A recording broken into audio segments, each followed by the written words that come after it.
Oke, Assalamualaikum warahmatullahi wabarakatuh. Perkenalkan, nama saya Ikhlas Sujikri dari kelas HES 3B. Pada kesempatan kali ini saya akan menyelesaikan tugas ujian akhir semester saya, yaitu menjelaskan 2 video dalam materi bebas. Baik, di sini yang materi pertama saya akan menjelaskan tentang ta'arud dan tarjih dalam istinbat hukum. Baik, kita langsung masuk ke pembahasannya, yaitu pengertian ta'arud dan tarjih. Dalam bahasa Arab, ta'arud berarti dua hal yang saling menghalangi atau bertentangan satu sama lain. Adapun ta'arud menurut terminologi ulama usul fiqh adalah dua dalil yang pada saat yang bersamaan menunjukkan pada dua hukum yang berbeda dalam satu permasalahan. Maksudnya di sini adalah hukum yang disimpulkan dari salah satu dalil tersebut menghalangi pengaplikasian hukum yang diambil dari dalil lain terhadap suatu permasalahan. Ada beberapa pendapat dari ulama-ulama. Yang pertama itu menurut Imam Al-Syaukani. Beliau berpendapat bahwa ta'arud adalah suatu dalil yang menentukan hukum tertentu terhadap persoalan, sedangkan dalil lain menentukan hukum yang berbeda dengan dalil tersebut.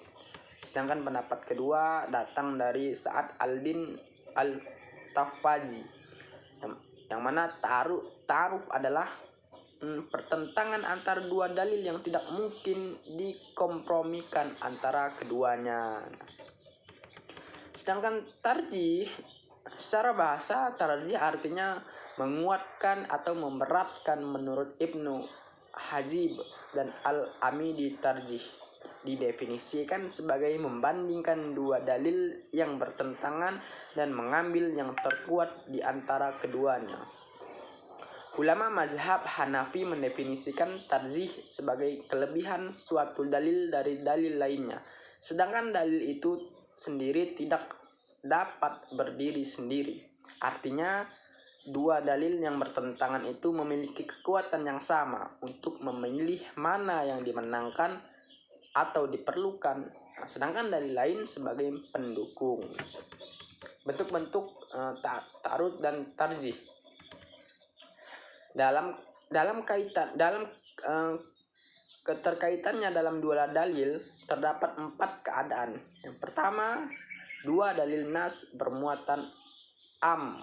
Yang perlu diperhatikan mujtahid dalam permasalahan ini secara berurutan adalah: yang pertama itu mengkompromikan dua dalil atau al-jamu.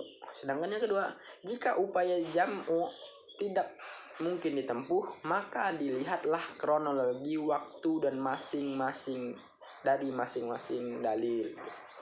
Jika salah satunya turun lebih akhir daripada yang lain, maka diterapkanlah nasak.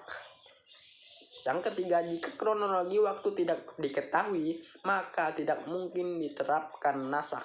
Maka permasalahan ditangguhkan atau tawakuf hingga tampak muris atau hal-hal yang mengunggulkan pada salah satu dalil. Nah, itu. Jangan ada yang kedua tadi, yang pertama itu kan dua dalil nas bermuatan am, sedangkan yang kedua dua dalil nas yang bermuatan khas. Nah, yang ketiga itu salah satu dalil nas bermuatan am, yang lain bermuatan khas. Ketika dua dalil yang saling ta'arud, salah satunya bermuatan am dan yang lain bermuatan khas, maka langkah yang harus ditempuh adalah taksis, yaitu dalil am ditaksis dengan menggunakan dalil khas.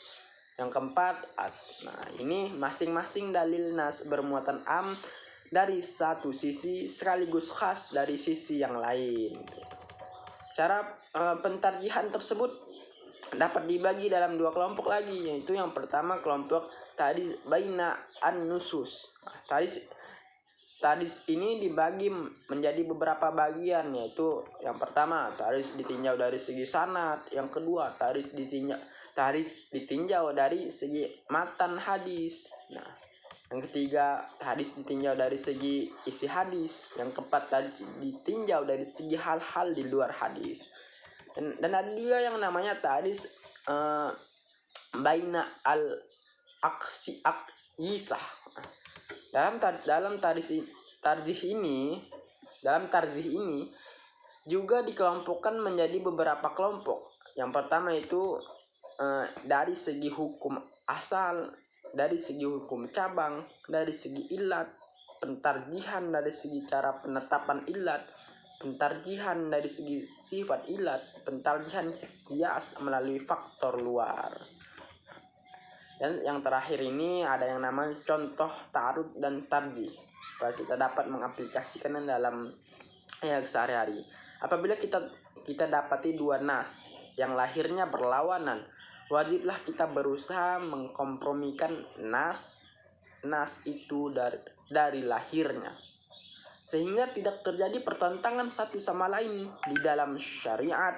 Jika mungkin kita menghilangkan pertentangan lahir itu di antara dua nas dengan jalan jamak dan taufik, hendaklah kita jamakkan dari kita amalkan kedua-duanya.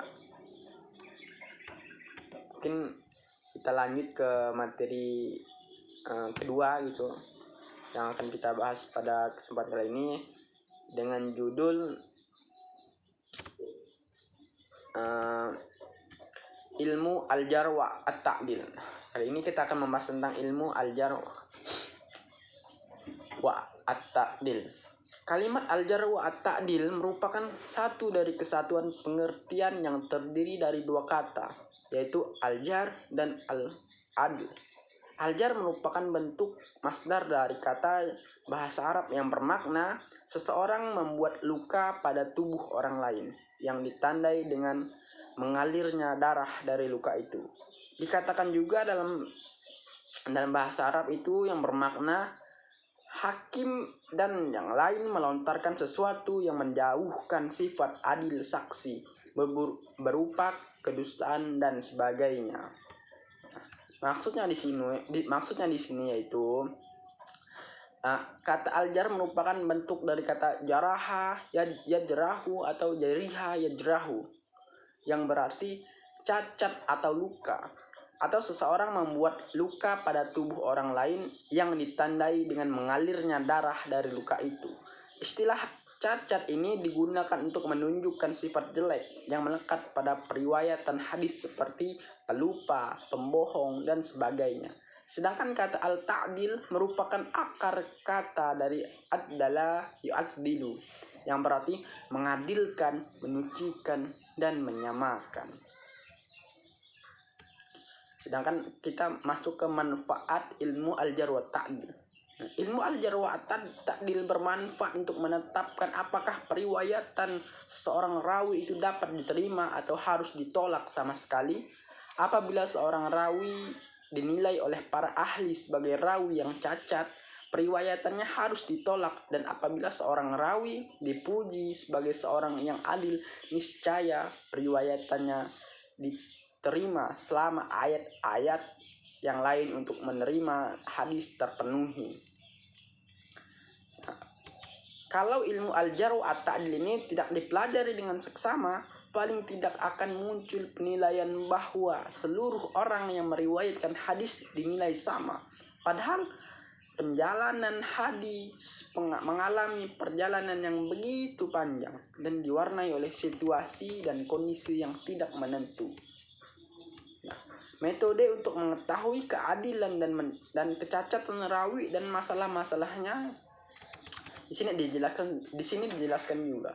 Keadilan seorang rawi dapat diketahui dengan salah satu dari dua ketetapannya. Yang pertama, dengan kepopuleran di kalangan para ahli ilmu bahwa ia dikenal dengan sebagai seseorang yang adil, seperti terkenalnya sebagai seorang yang adil dalam kalangan para ahli ilmu bagi Anas bin Malik, Sufyan ats-Tsauri, Syu'bah bin al-Hazzah, Asy-Syafi'i, Ahmad bin Hambal, dan sebagainya.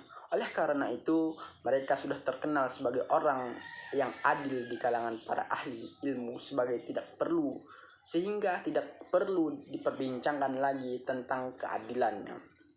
Yang kedua, dengan pujian dari seorang yang adil atau tazkiyah, yaitu ditetapkan sebagai rawi yang adil oleh orang yang adil. Yang semula rawi yang ditakdilkan itu belum terkenal sebagai rawi yang adil. Penetapan keadilan seseorang rawi dengan jalan tazkiyah ini dapat dilakukan oleh yang pertama, seorang rawi yang adil jadi tidak perlu dikaitkan dengan banyaknya orang yang mentakdilkan, sebab jumlah itu tidak menjadi syarat untuk penerimaan riwayat hadis. Yang kedua, setiap orang yang dapat diterima periwayatannya